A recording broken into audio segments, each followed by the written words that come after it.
ನಮ್ಮಮ್ಮ ಏನೋ ತಿಪ್ಪೇನೋ ಹೋಗವ್ರೆ. ಅವ್ರಿಗೇನು ಸಿಕ್ಕಿದ್ರು ಇಲ್ವೋ ದೇವ್ರೇ, ಸಿಗ್ಲಪ್ಪ. ಫ್ಯಾಕ್ಟ್ರಿ ಯಾವುದಂತ ಸಿಕ್ಕು ಆ ಓನರ್ ಹತ್ರ ಮಾತಾಡಿ ನಾನು ಬರ್ಕೊಟ್ಟಿರೋ ಚೀಟಿ ಓದಿ ಅವರು ಈ ಸೂಜಿ ಕೊಟ್ಟಿರೋ ಆ ಆರ್ಡ್ರನ್ನ ಕ್ಯಾನ್ಸಲ್ ಮಾಡಬೇಕು, ಮಕ್ಕೂಗಿಬೇಕು. ಹಾಂ, ಅವಳನ್ನ ಆ ಥರ ಆಗಬೇಕು. ಯಾವುದೇ ಕಾರಣಕ್ಕೂ ಅವಳಿಗೆ ಮಾತ್ರ ಆಫರ್ ಸಿಗಲೇಬಾರ್ದು. ಮೆರಿತಾಳೆ ಸೂಜಿ.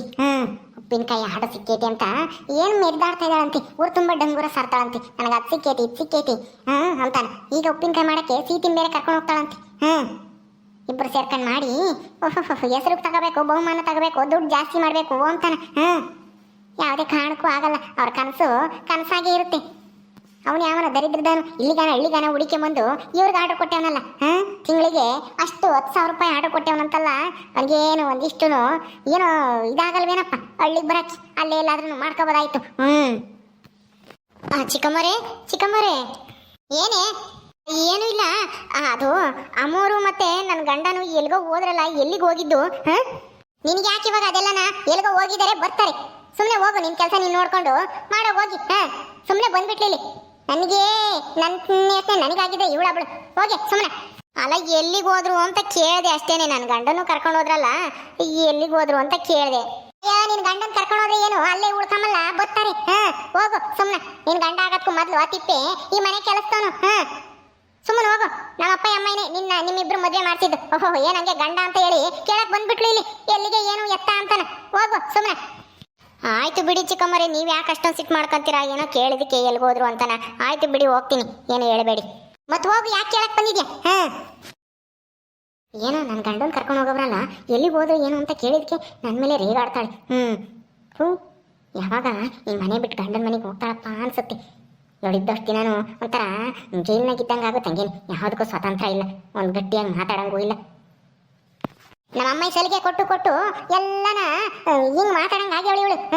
ಅಮ್ಮಲ್ಲಿನೂ ಇವಳನು ಅವ್ರ ಕೆಲಸ ಇಷ್ಟತ್ತ ಅಷ್ಟು ನೋಡ್ಕೊಂಡಿರ್ಬೇಕು. ಎಲ್ಲಿಗೆ ಹೋದ್ರು, ಯಾಕೆ ಹೋದ್ರು, ನನ್ನ ಗಂಡನ ಕರ್ಕೊಂಡು ಹೋದ್ರು ಅಂತಾನ ಕೇಳಕ್ ಬಂದ್ಬಿಡ್ತಾಳೆ ಇಲ್ಲಿ. ನೇತ್ರ.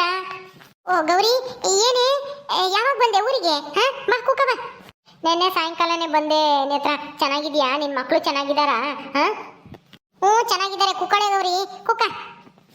ಸರಿ. ಏನೇ ನೇತ್ರ, ಏನೋ ಬೇಜಾರಲ್ಲಿದ್ದಂಗಿದೆಯಾ? ಏನಾಯ್ತು? ಏನೂ ಇಲ್ಲ ಬಿಡು. ನೀನು ಯಾಕೋ ಬೇಜಾರಲ್ಲಿದ್ದಂಗಿದ್ಯಾ? ನಿನ್ಗೇನಾಯ್ತು? ಇದಾರಲ್ಲ ಆ ಸೀತಿನೂ ಆ ಸೂಜಿನೂ ಮನೆಯಾಡು ಇಲ್ಲಿಗೆ ಬತ್ತಿದ್ದೆ. ಎದ್ರಿಗೆ ಬಂದ್ರು, ಬಾಯಿಗೆ ಬಂದಂಗೆ ಮಾತಾಡಿ ಒದ್ದೇವನಂತವು ಅಲಕಿಸ್ಕೊಂಡು ನಗ್ತವೆ. ನನ್ನ ಪರಿಸ್ಥಿತಿ ನೆನೆಸ್ಕೊಂಡು ಅದಕ್ಕೆ ಸಿಟ್ಟು ಬಂತು, ಮಕ್ಕೂಗ್ದು ಬಂದಿದ್ದೀನಿ. ಎರಡೂ ಒಂತ ಸೇರಬಾರ್ದು ಅಂತಾನ ನಾನು ಎಷ್ಟೆಲ್ಲ ಪ್ರಯತ್ನ ಪಟ್ಟೆ. ಆದ್ರೂ ನಮ್ಮತ್ತಿಗೆ ಇದ್ದಾಳಲ್ಲ ಅವಳು ಸೇರಿಸ್ಬಿಟ್ಲು. ಈಗ ನೋಡು, ಅವ್ರು ನೋಡಿರೆ ಹೊಟ್ಟೆ ಉರ್ಕೊಂಡು ಓಡಾಡಬೇಕು ನಾವು ಅಷ್ಟೇನೆ. ಅವ್ರನ್ನ ನೋಡಕ್ಕಾಗಲ್ಲ ನನಗೆ, ಅಲ್ಕಿಸಿ ಅದನ್ನ. ಓ ಹೌದಾ, ನಿನಗೂ ಅವರಿಂದನೇ ಬೇಜಾರಾಯ್ತಾ? ಅಯ್ಯೋ ಅಲ್ಲ, ಆ ಲೌಡರು ನನಗೂ ಅವರಿಂದನೇ ಕಣೆ ಬೇಜಾರಾಗಿರೋದು. ಆ ಸೂಜಿಯಿಂದನ, ಮನೆಯಾಳ ಸೂಜಿ, ಹಾಳಾದ ಸೂಜಿ. ನಿನಗೇನ್ ಮಾಡಿದ್ರೆ ಅವರು? ನಿನ್ಗೇನ್ ಮಾಡಿದ್ರು ಅಂತ ಬೇಜಾರಾಗದಂತದ? ನಿನಗೇನಾದ್ರು ಅಣಕ್ಸಿರೇನು ಏನು? ಅಣಕ್ಸ್ಲಿಲ್ಲ. ನಿನಗೇನ್ ಮಾಡಿದ್ರು ಹೇಳು? ಏನಂದ್ರು ಅವ್ರಿಬ್ರು ಸೇರ್ಕೊಂಡು? ನಿನಗೇನೋ ಸೊಂಟ ಏನೋ ಮುರಿದೋಗಿತ್ತಂತೆ, ಎಮ್ಮೆ ಗುದ್ದಿ. ನಿಜನಾ? ಈಗ ಸರಿ ಆಯ್ತಾ? ಹ್ಞೂ ಕಣೆ, ಸೊಂಟ ನಿಮ್ಮ ಮಾವಂದೆ. ಅಲ್ಲ, ನೆಟ್ಟಿಗೆ ಹಿಡ್ಕೊಂಡು ಹೋಗಕ್ಕಾಗಲ್ಲ. ದಾರಿಲಿ ನಿಂತಿದ್ದೀನಿ, ನೆಟ್ಟಿಗೆ ಹಿಡ್ಕೊಂಡು ಹೋಗಿಲ್ಲ. ಒಂದು ಎಮ್ಮೆ ಹಿಡ್ಕೊಂಡು ಹೋಗ್ಯವ್ರೆ, ಇನ್ನೊಂದು ಅದ್ರ ಕರ ಇತ್ತಲ್ಲ ಅದು ಹಿಂದೆ ಬಿಟ್ಟು ಬಂದೈತೆ ನಿಮ್ಮ ಮಾವ. ಅತ್ಲಾಗ ನಿಂತ್ಕೊಳ್ಳಮ್ಮ ಹಂಗೆ ಹಿಂಗೆ ಅಂತಂತು. ನೀನು ಅತ್ಲ ಹೊಡ್ಕೊಂಡು ಹೋಗಯ್ಯ ಅಂತಾನೆ ನಾನು ಅಂತಂದೆ. ತಿರ್ಗಾ ಅದು ಎಮ್ಮೆ ಕರ ಬತ್ತಾ ಇರೋದ ಗೊತ್ತೇ ಇಲ್ಲ. ಬತ್ತೈತಿ ಅಂತ ನಾನು ಹೇಳ್ಬೇಕಾ ಬೇಡವು? ಬಂದು ಗುದ್ದು ಬಿಡ್ತಲ್ಲಪ್ಪ. ಅಯ್ಯೋ ಥೂ, ನನಗಂತೂ ಬೇಡ, ಪ್ರಾಣ ಸಂಕಟ ಆದಂಗೆ ಆಗ್ಬಿಟ್ಟಿದ್ದು ಕಣಿ. ಈ ಸೀತನ ಮದ್ವೆನ ನಿಲ್ಲಿಸ್ಬೇಕು ಅಂತ ಏನೇನೋ ಮಾಡಕ್ ಹೋದೆ, ಸೊಂಟ ಮುರಿತು. ಅಷ್ಟೊತ್ತಿಗೆ ಇವಳು ಯಾವಳ ಇದ್ದಾಳಲ್ಲ ನಮ್ಮ ಅತ್ತಿಗೆ ಲಕ್ಷ್ಮಿ ಬಂದು ಎಲ್ಲನ ಹಾಳು ಮಾಡಿದ್ಲು. ನಾನೇನೋ ಮಾಡಿ ಅತ್ತಗೆ ಮದ್ವೆ ನಿಲ್ಸಿದ್ದೆ. ಅಯ್ಯೋ, ನಮ್ಮ ಅವನಿಗೆ ಬುದ್ಧಿ ಇಲ್ಲ ತಗ. ನೀನಾದ್ರೂ ನೋಡ್ಕೊಂಡು ಸೈಡಾಗಿ ನಿಂತ್ಕೋಬೇಕಾ ಬೇಡವು? ದಾರಿಗೆ ಯಾಕೆ ನಿಂತ್ಕೊಂಬಕ್ ಹೋಗಿದ್ದೆ? ನೋಡು, ನೀನ್ ಸೊಂಟ ಮುರಿದಿರಕ್ಕೆ ನಿಮ್ಮತ್ತಿಗೆ ಆ ಸೀತಂದು ಆ ರಾಗೋದು ಸೇರಿಸಿ ಮದ್ವೆ ಮಾಡಿಸ್ಬಿಟ್ಲು. ಅವ್ರ ಅಮ್ಮ ಒಪ್ಕೊಂಬಿದ್ರು ಮಾಡಿಸ್ಬಿಟ್ಲಲ್ಲ. ಈಗ ಅದಕ್ಕೆ ಸರಿಯಾಗಿ ಆಗೈತಿ. ಮುಸ್ಕಿನ ಜೋಳ ಎಲ್ಲ ಸುಟ್ಟೋಗಿ ಈಗ ಎಲ್ಲ ನಷ್ಟ ಆಗೈತಿ ನಿಮ್ಮತ್ತಿಗೆಗೂ ನಿಮ್ಮ ಅಣ್ಣಗೂ. ಅದಕ್ಕೆ ನಿಮ್ಮ ಅಣ್ಣಗೂ ನಿಮ್ಮತ್ತಿಗೆಗೂ ಜಗಳ ಅಂತೆ. ನಿಮ್ಮ ಅಮ್ಮ ಹೇಳ್ತೇನೆ ಎಲ್ಲನ. ಅಯ್ಯೋ, ನಮ್ಮ ಅಣ್ಣ ಇದೇನು ಹೇಳ್ತೀಯ ತಗೊಳ್ಳಿ. ಅವನು ಎಂಟಿ ಗುಲಾಮ. ಅವನು ಎಷ್ಟೇ ಆಗ್ಲಿ ಎಂಟಿ ಹೇಳ್ದಂಗೆ ಕೇಳೋದು. ಸುಮ್ಮನೆ ನಮ್ಮ ಅಮ್ಮನ ಎದುರಿಗೆ ಎಲ್ಲರ ಎದುರಿಗೆ ಬೈಯೋ ಥರ ನಾಟಕ ಮಾಡ್ತಾನೆ. ಅಂದ್ರೆ ಏನ್ ಹೇಳ್ತಾ ಇದೀಯ? ಸೀನಪ್ಪ ಮತ್ತೆ ಬೈತು ಅಂತ ಎಲ್ಲ ಮಾತಾಡ್ತಾ ಇದ್ದಾರೆ. ಲಕ್ಷ್ಮಕ್ಕೊಂದು ಸರಿಯಾಗಿ ಬೈತು, ಅದಕ್ಕೆ ಹೇಳ್ತಾ ಕುಂತಿದ್ಲು ಅಯ್ಯಮ್ಮ ಅಂತಾನ. ನೀನ್ ನೋಡ್ರಿ ಹಿಂಗ್ ಹೇಳ್ತಾ ಇದ್ಯಾ? ಬೈದೇವನೇ ಬೈಯೋದೇನ, ಆದ್ರೆ ನಾವು ಅದನ್ನೇ ನೆಪ ಮಾಡ್ಕೊಂಡು ಹೆಂಗಾದ್ರೂ ಮಾಡಿ ಅವಳನ್ನ ಮನೆ ಬಿಟ್ಟು ಓಡ್ಸೋಣ ಅಂತ ನಾನು ನಮ್ಮಯ್ಯ ನೋಡಿದ್ವಿ. ಆದ್ರೆ ಈಗ ನೋಡಿರಿ ನೀವು ಹೇಳ್ದಂಗೆ ಏನೂ ಇಲ್ಲ. ನನ್ನ ಹೆಂಡತಿ ಅಂತವಳೇನೋ ಅಲ್ಲ, ಅವಳೇನು ಬೇಕು ಅಂತ ಮಾಡಿಲ್ಲ, ಅವಳಿಗೂ ಬೇಜಾರೈತಿ ಹಿಂಗಾಗಿರೋದು. ನೀವು ಹಿಂಗೆಲ್ಲ ಹೇಳಕ್ ಹೋಗ್ಬೇಡ್ರಿ. ನಾನು ನನ್ನ ಹೆಂಡತಿನ ಯಾವತ್ತೂ ಮನೆ ಬಿಟ್ಟು ಕಳ್ಸೋದು ಇಲ್ಲ, ಅವಳನ್ನ ಇದು ಮಾಡೋದು ಇಲ್ಲ. ಅವಳಿಂದ ಹಿಂಗಾಯ್ತು ಅಂತಾನ ನಾನೇನು ತಿಳ್ಕೊಂಡಿಲ್ಲ. ಏನೋ ಸಿಟ್ನಾಗೆ ಒಂದು ಮಾತು ಬೈದಿರ್ಬೋದು ಅಷ್ಟೇನೆ. ಅದು ಬಿಟ್ರೆ ನನಗೇನು ನನ್ನ ಹೆಂಡತಿ ಮೇಲೆ ಯಾವ ಬೇಜಾರು ಇಲ್ಲ ಅಂತ ಅಂದ್ಬಿಟ್ಟ ಕಣಿ. ಅಯ್ಯೋ ನಿಮ್ಮ ಅಣ್ಣ ಏನಮ್ಮ ಯಾವಾಗಲೂ ಹೆಂಡತಿ ಅಂತಾನೆ, ಬಿಡು ಹೋಗ್ಲಿ. ಅಲ್ಲ ಅದೇನೋ ಆ ಸೂಜಿಗೇನು ಏನೋ ಆರ್ಡ್ರ್ ಸಿಕ್ಕೈತಿ, ಅದು ಇದು ಉಪ್ಪಿನಕಾಯಿ ಮಾಡಬೇಕು ಅಂತಾನ ಹೋಗ್ತಾ ಇದ್ರಮ್ಮ. ಸೀತನ್ ಕರ್ಕೊಂಡು ಹೋಗ್ತಿದ್ಲು ಸೂಜಿ, ಅದೇನೋ ಶೆಡ್ ಹಾಕಿ ಅವಳಂತೆ ಇಲ್ಲೂ ನೋಡ್ಬಂತೆ ಬಾ ಅಂತಾನ ಕರೆದ್ಲು ನನ್ನೂ. ಏನೇ ಅದು ಆರ್ಡ್ರ್ ಸಿಕ್ಕಿರೋದು? ಎಷ್ಟು ಆರ್ಡ್ರ್ ಸಿಕ್ಕೈತೆ? ಯಾರು ಆರ್ಡ್ರ್ ಕೊಟ್ಟಿರೋದು? ಏನೋ ದೊಡ್ಡ ಆರ್ಡ್ರ್ ಸಿಕ್ಕೈತೆ ಅಂತ ಮಾತಾಡ್ತಿದ್ವು ಎರಡೂ. ಕಣೆ ಯಾವನೋ ಏನೋ ಬೆಂಗಳೂರನಂತ ಇಲ್ಲಿಗೆ ಬಂದು ನಿಮ್ಮ ಉಪ್ಪಿನಕಾಯಿ ಚೆನ್ನಾಗೈತೆ, ನಮಗೆ ತಿಂಗಳಿಗೆ 10,000 ರೂಪಾಯಿದು ಆರ್ಡರ್ ಕೊಡ್ತೀವಿ ಮಾಡ್ಕೊಡ್ರಿ ಅಂತ ಹೇಳೋಗವನಂತೆ. ಅದಕ್ಕೇನೆ ಹಂಗೆ ಕಿಸ್ಕೊಂಡು ಇಬ್ರು ಮಾಡಕ್ ಹೋಗ್ತಾ ಇದಾರೆ. ಅವಳು ಒಬ್ಳ ಕೈಲಿ ಆಗಲ್ವಲ್ಲ ಎಲ್ಲ ಅಷ್ಟೊಂದು ಮಾಡಕ್ಕೆ. ಅದಕ್ಕೇನೆ ಸೀತಿನೂ ಕರ್ಕೊಂತಾ ಇದ್ದಾಳೆ. ಅವಳು ಕೆಲ್ಸಕ್ಕೆ ಹೆಂಗು ಅಲ್ಲೂ ಮಾಡ್ತಿದ್ವಲ್ವಾ, ಅವಳಾದ್ರೆ ಚೆನ್ನಾಗಿ ಕಲ್ತಾಳೆ, ಕೆಲಸನ ಮಾಡ್ತಾಳೆ ಅಂತಾನ ಕರ್ಕೊಂಡವಳೆ ಕೂಲಿನ.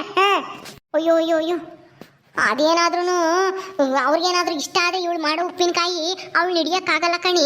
ಏನಾನ ಮಾಡಿ ಇದು ನಿಲ್ಲಿಸ್ಲೇಬೇಕು ಕಣಿ. ನೇತ್ರ ನೀನ್ ಇದನ್ನೆಲ್ಲ ನೋಡ್ಕೊಂಡು ಇಲ್ಲೇ ಇದ್ದು ಸುಮ್ಮನೆ ಇದ್ದೀಯಲ್ಲೇ.